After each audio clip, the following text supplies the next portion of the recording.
Well, the fort begins in the summer of 1779. We're in the middle of the American Revolution, and we're up on the coast of Maine. And it wasn't called Maine then, it was still part of Massachusetts.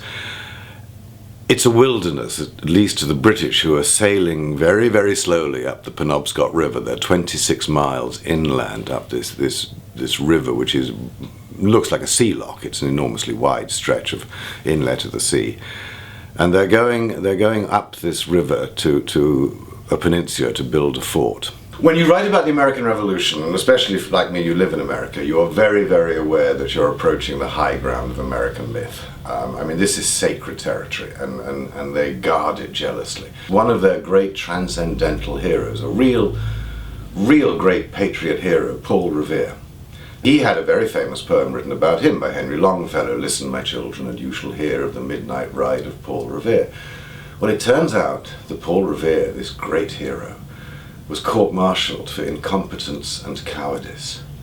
Now I thought, I've got a story. And the more research I did, the more I discovered that this unbelievably important hero of the American Revolution had feet of clay. He was a dreadful man. I mean, I've got well over 1,000 pages of original journals, diaries, letters, logbooks. So on any given occasion, all I had to do was to rake through this enormous pile of research to find out what somebody was doing on that day, which doesn't mean to say that I slavishly followed it. In fact, I telescope some events and shrink some events. The guy I really liked is Brigadier General Francis Maclean, who is this 62-year-old Scotsman who leads the British forces. And no one's ever heard of Maclean. I mean, he's just one of those figures that's got lost to history. But he was a terrific soldier. One of the big problems that General Maclean had is that his men were sneaking out of the camp to fight the enemy on their own. I mean, they were not waiting for orders. They were sneaking through the woods to take pot shots at the Americans.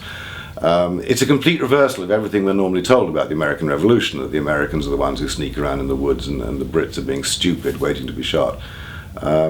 But in fact, at Penobscot, it's the other way around. It's the British who are sneaking into the woods to try and harass the Americans.